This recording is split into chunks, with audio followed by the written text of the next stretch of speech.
Hello everyone and welcome to this quick race here at Abu Dhabi. I'll be starting from the back of the grid and hoping to fight my way through to the lead. A lot of cars to overtake in the meantime though. We'll also be talking about today's Abu Dhabi Grand Prix of 2012. Talking about all the incidents and all what happened. So first of all, let's get started with this virtual race then. 5 lights and they're out. So Lewis Hamilton starting from the back of the grid, going straight to rich mixture. Got a bit bogged down on the start but used some curves to recover that. So already past one car, looking to get past a few more up the inside. Don't want to be too aggressive just yet though. Don't want to damage my car at all. So, as I doubt the inside there, they're very slow.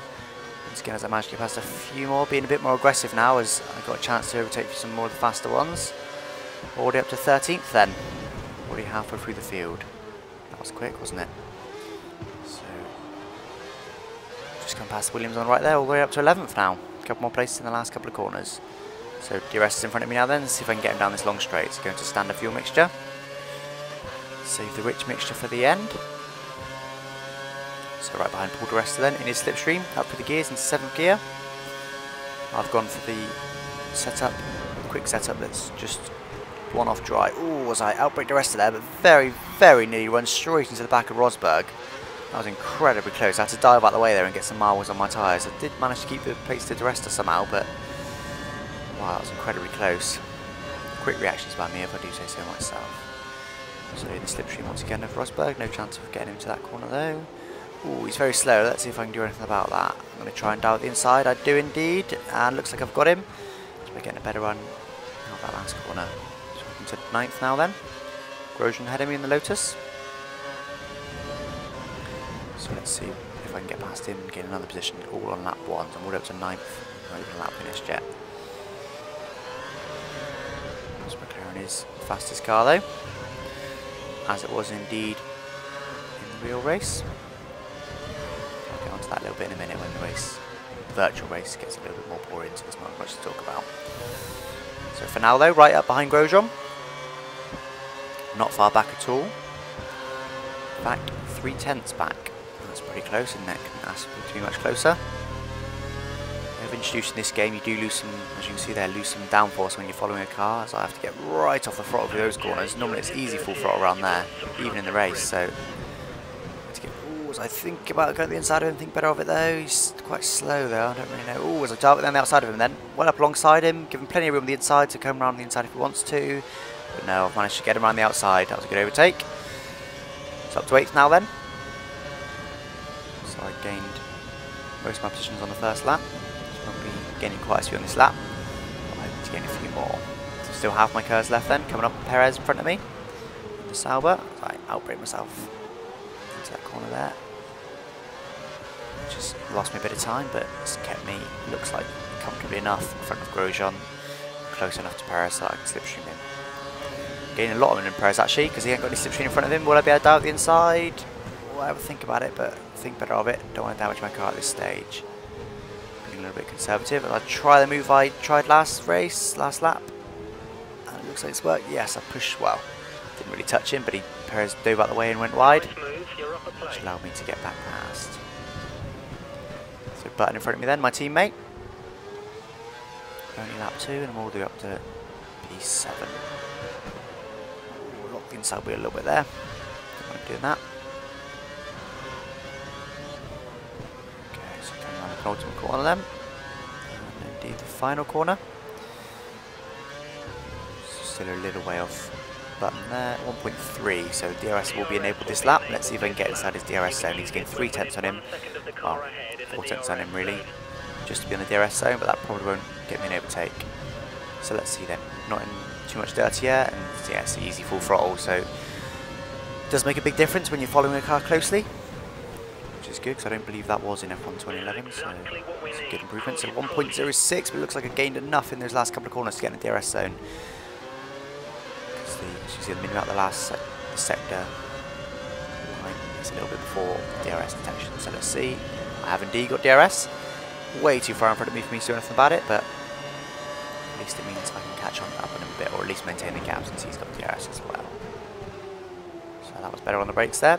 Exactly what I wanted, so try and get a good run at this corner, which isn't easy to do at all because the back end won't step on you. So using a bit of curves, right behind him now, DRS, so is he though. I'll dive up behind him, but I'll try and keep in the slipstream Maldonado so I can gain an advantage on Button, which I have indeed. And I slip up the inside of Maldonado. Oh, and Schumacher as well. Did not intend to do that at all. But looks like, yes, I've got the chance to stay in front of him. I was just trying to avoid a crash with Schumacher more than anything there, rather than get past him, but the opportunity presented itself, and I didn't feel I'd been too unfair on him. If I feel I've been too unfair on the AI, I do let them back past. So if I feel I've shunted them off, I won't just then overtake. I'll generally will let them back past, so I cut the corner a little bit there. But I felt only a little bit of tap if I did hit him. And he stayed firmly on the track, so it was fair game there. So up into fourth then. Podium placed directly in front of me from Webber. That would be nice to grab that off him. And I'm only less than half a second behind him, so in the DRS zone as it stands. So let's see how much downforce I lose through these fast corners then. That was talking about just a moment ago. He's a little way in front of me, but I can see already, look at that, I've struggled a little bit. I do manage to get around the corner easily, but I was struggling for a front end grip there. So for 3.5 attempts behind him now, so I've gained even more on him. Ooh, as I nearly hit the back of him there, he brakes a little bit earlier than me. Go into this long back straight then. I should be able to get past him using just over half my curves. With DRS, should be an easy overtake as he goes to the inside to defend. Just fly down the outside. Nice and easy as I brake. About 20 metres earlier than I normally would. Seems to work perfectly because obviously I had the extra speed with DRS. Using the rest of my curves then. Vettel's in front of me. I'm now up in the podium places on lap 4. I'm starting stone cold last on the start. Not too shabby at all. So closing even further on Vettel then. I was 6/10 when we crossed the line, but I'm certainly less than that now. Always have a look up the inside. Do the same thing I did on Perez, just effectively scare him off the track. And it more or less gives me the position. That was a good thing. So just in second place now then, just Alonso to catch. As I very, very nearly hit the barrier there. I think I did touch it, but not firm enough to make any difference. That was incredibly close, that was. I just got a bit too excited on the throttle on the exit. And with the bit curb. Nearly spun me around. I did just about manage to recover it though. Just lost me a bit of time. As it's happened again. On the curb once again. Again, just about managed to avoid the barrier there. The two Red Bulls get packed past me. Doesn't look like Schumacher's going to manage it. No, not quite. So once again, the curb tripped me up there. Second time all in one sector. Didn't want to be doing that at all, but give him a bit more of a challenge, I guess. Still got 10 laps remaining. And I was already in second place, so at least now I'm back in fourth again. I think I might just managed to creep in the DRS zone there. We'll see when we get there, so using most of my curves, or just over half of it really. I did indeed get DRS, but looks like Webber has as well, so I'm not expecting to gain too much on him, but we both are gaining on Vettel, so that's a good thing. Into this chicane then. We are indeed all in very close company. I'm very close behind Webber. I've got some curves, looks like he might have used all of his, or conserving it for later in the lap, so that's giving me an advantage. DRS overtake. Comfortably past him. Vettel's quite slow though, look up the inside of him. I've come alongside him. Brake very late, but managed to stay in the confines of the circuit. Comfortably past Vettel. So let's see if I can avoid making a mistake this time then, as I do run wide, but it doesn't really cost me any time. Let's see if I can avoid making a mistake into this corner like I did last time. So I bumped over this curb last time, but I ran wide and bumped on that car on the left whilst trying to throttle, which is what would set up the car. So you can normally quite comfortably full throttle it in second gear out of that corner, but because I was on the curb, made the tyres spin and made me spin around. Again, same thing with this last corner, just got a bit wide all over the curbs like I have done there, but I was still trying to turn with full throttle applied. So that's what made me nearly spin there. So I broke myself a bit in the first corner there. My engineer tells me Vettel's on full revs, maximum revs, to try and close the gap to me. So I pushed the fast lap of the race there. 8/10 up my previous, and that was my last lap was a fast lap of the race. 8/10 up on the fast lap of the race in the first sector alone. So with this nice free air, I am flying. I've got a mark to make on Webber, on Alonso, sorry. So pitting end this lap then. Got 4 laps extra of fuel than what I need. We'll be pitting at the end, so let's see. Like I've happened in the previous video, I do need to pull out a reasonable amount on Vettel. Otherwise, he might be able to jump me in the pits because I might be held while waiting for him to come past. So if I can pull out probably about 2 seconds, 2.5, 3 seconds would be ideal, but 2 seconds probably minimum on him. Should be okay. 2 seconds, but I'd run very wide and get some marbles on my tyres, so I've probably lost around half a second. So I need to push still in this last sector to try and get even more time on him if I can. So I run wide once again. You can see on the right hand side my tyres are quite worn. Not too badly worn, but I'll certainly want the advantage of the nice fresh tyres in a minute. You can see there I've gained on Alonso. Looks like on the minimap I'm about halfway between Alonso and Vettel. Ooh, bit of oversteer there. Didn't manage to catch that one though. Stop me from spinning around. So Alonso does also come into the pits. Oh, as I get a warning there for corner cutting. The game obviously thought I was cutting the last corner, but I was actually coming into the pits. That's a rather large glitch, because if I'd already have a couple of warnings for corner cutting, that would have given me a penalty, which wouldn't have been. So you can see Alonso there in the distance, so we've both had a similar pit stop. I didn't get held up, fortunately. There's rich mixture. Taking it very easy into this pit lane. It's not a nice pit lane at all. It's a real nasty one, in fact. It looks like on the mini-map someone's come up between me and Alonso, which is a little bit annoying, but not the end of the world. And it's Massa. Formation flying for the Ferraris then.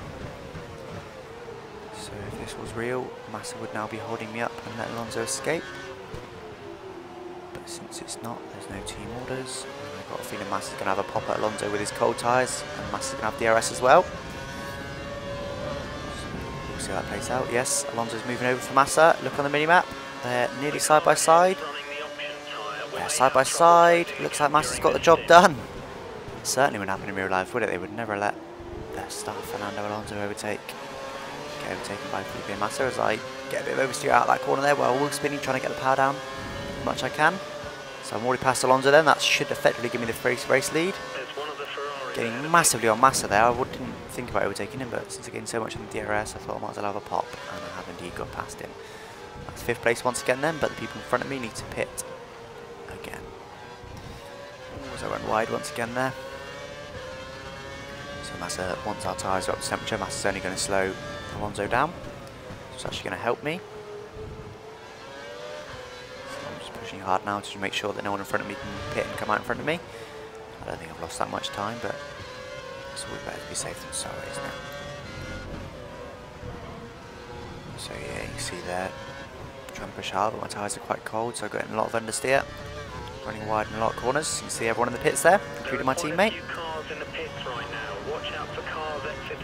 Looks like I'm going to be in the lead. For the biggest update, top left, I am indeed. Hamilton in P1. Since I'm now in the lead, and there'll probably be some little bit less action, I'll start talking about the real Abu Dhabi Grand Prix. There was a lot more wheels there though. Still waiting my tyre swap and run very wide. Did lose a bit of time there, but Alonso's not close enough to me to punish me for it. So Hamilton in the lead then. We'll start with that, shall we? He was once again in the lead of a race, looking like he was going to dominate it, like he has done a few times this year. And once again McLaren let him down, unfortunately. Another car failure from McLaren. Hearing it's some sort of fuel pressurization issue / electrical issue. Let him down, but that's not really important, is it? The thing is, Hamilton once again looking for a win, looking for a good result, nice big haul of points, and McLaren let him down. What's that, the 3rd time this year that Hamilton's had to go out with the lead through an issue that wasn't his fault? It was this race. What was the other races? I can't quite remember what they were, but there was certainly a few others anyway. One of them was Singapore, wasn't it? When he gifted the lead to Vettel. He said Vettel was very close behind him. He did say he was cruising. Not sure if that's to believe. That might have been mind games, but it was like very close to the Armco barrier there. So, but this race, I think Abu Dhabi for sure he had it in hand. He was pulling away from Raikkonen about half a second out, I believe it was. And after the race, he said he wasn't even pushing. He was cruising. McLaren's stronger race tyre is the prime tyre, and he was on the option, so I think he would have been even faster on the prime tyre, so we never got to see that because his car let him down once again. Unfortunate, because I think Hamilton would have been the world champion this year without reliability issues. I mean, it's difficult because every team's have reliability issues. You can't say, well, if and buts. I'm sure you could say the same about Webber, Alonso. You could say he'd be in the lead without issues, and say the same about everyone, but it does seem a bit of a shame having such a fast driver in Hamilton in a car that's just not been reliable this year at all. Personally, I think he's more than happy he's leaving for Mercedes now, and I'm a Hamilton supporter myself. I'm happy about it anyway, because McLaren just don't deserve him anymore, do they really? When they started the year with the fastest car, they had lost it a little bit. Then in the middle of the year, they had the fastest car, they lost it a bit, and now it looks like they're coming back towards be the fastest car again. So they should have capitalised, and they just haven't. They've just had issues, team issues with the slow pit stops, reliability issues, setup issues. They've just had issues all over the shop this year. Big disappointment, but I don't think anyone can blame Hamilton for leaving now. I think McLaren have proved to the world why Hamilton has left them. They might well be one of the fastest teams in the world, but they've got surprisingly few championships to their name, considering their amount of wins and amount of success. It's becoming apparent why. So I'm looking forward to next year with Hamilton and Mercedes. Should be interesting. As you can see, Mercedes have tailed off massively at the end of the season, which is good because they've got a few more people on board, which they didn't have at the beginning of the year, so to develop the 2013 car, and I believe they've just shifted the vast majority of their resources to the 2013 car now. Even though the rules are fairly stable, there's always an advantage for focusing on another car rather than this one, because it will be a different chassis. I'll be surprised, well, it's legal, their current double DRS system, so they at least need to tweak the chassis if it's not a whole new one. So I'm happy actually that Mercedes are looking bad. People are saying that Hamilton should be worried because of how bad they are, but I think he's happy because of how bad they are, because that means they're focusing their resources on next year when he is driving the car rather than this year when he's not. So that's good. And I wonder whether Hamilton will be able to win again this season with McLaren. He should have won this race, should have won a few races before. You wonder whether Red Bull might come back and mean that he can't do it because of speed, or whether it might happen again. He might be in the lead and the car might let him down. We'll wait to see on that one. Looking forward to the American Grand Prix next though. That should be good. Should be interesting. So moving on to Sebastian Vettel then.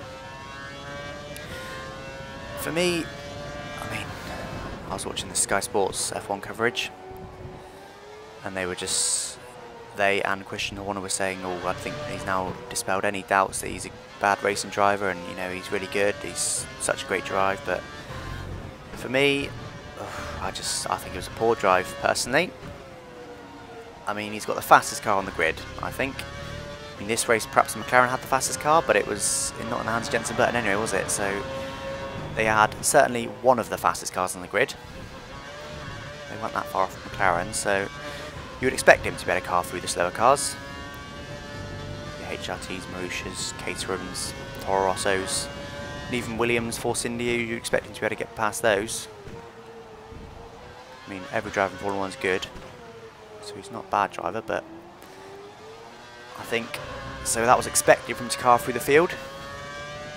But then he had those incidents, didn't he? He hit two separate things with his front wing. One of them was on Bruno Senna, which was completely his fault. It was into this corner we're coming up to now, actually.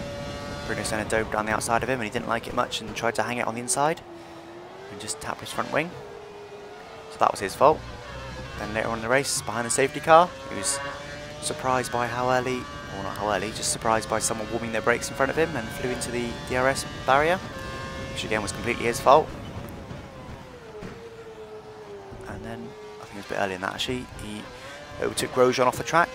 Admittedly, he let him back pass, so there's not really much more to be said about that, but just I personally think he's not what he's sort of talked about. He's talked about this amazing driver, world champion, one of the best drivers in the world, but frankly I think he's not really anywhere near the likes of Alonso and Hamilton.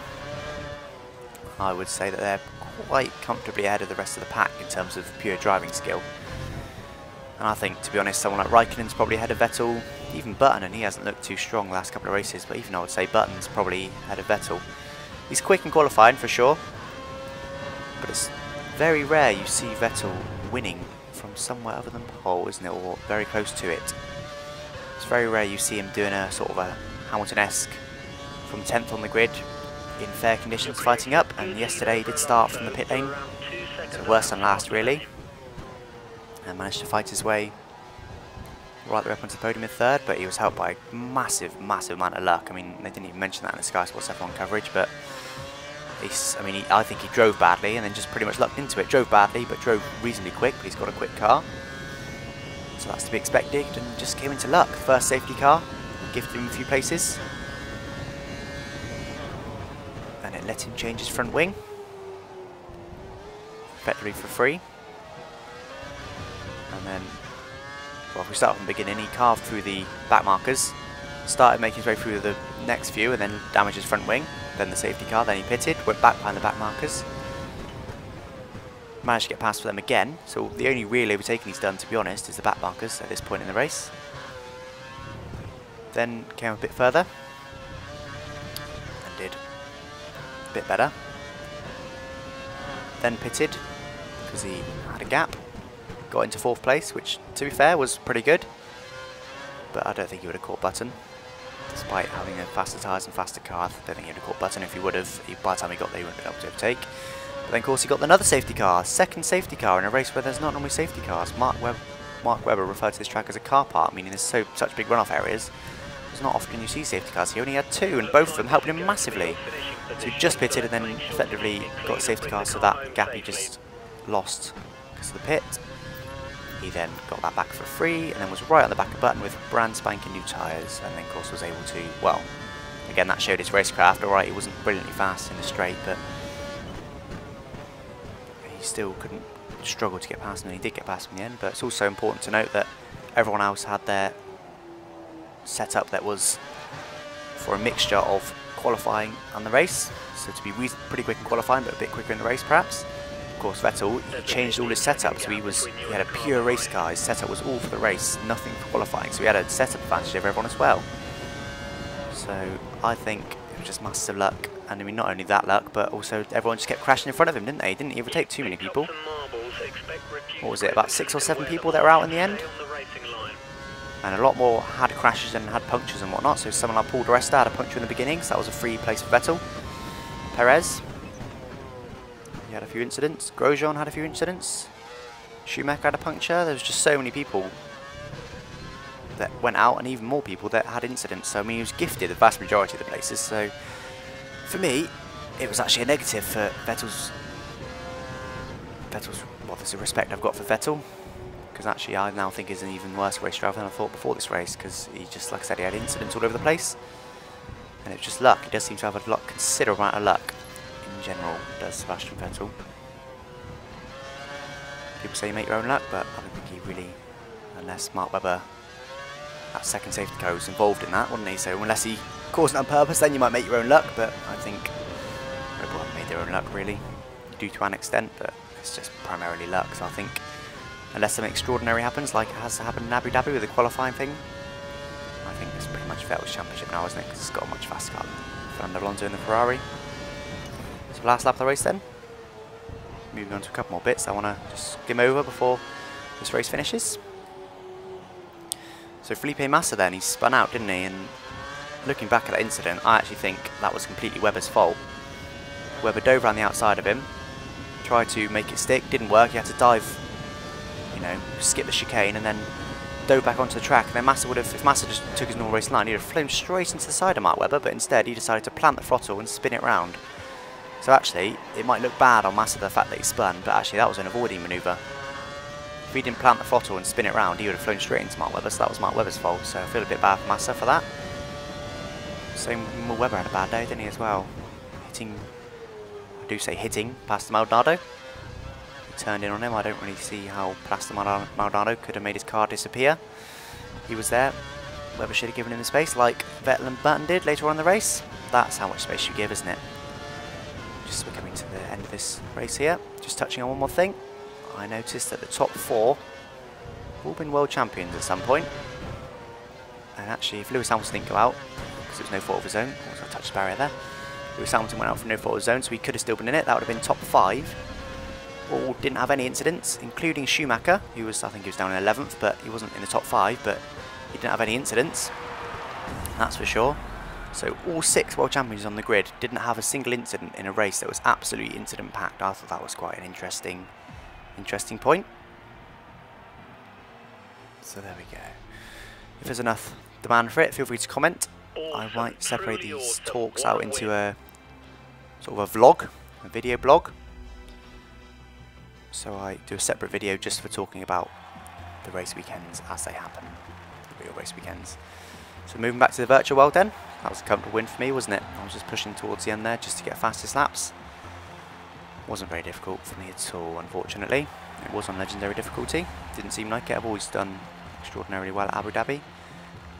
On previous years, I've actually made an extra pit stop just to make it a bit more challenging. I've done pretty well and then got so far in the lead that I pitted again just to make it a bit more interesting. Wasn't quite that much advantage this year since I started on the back of the grid, but it was too easy, wasn't it, really?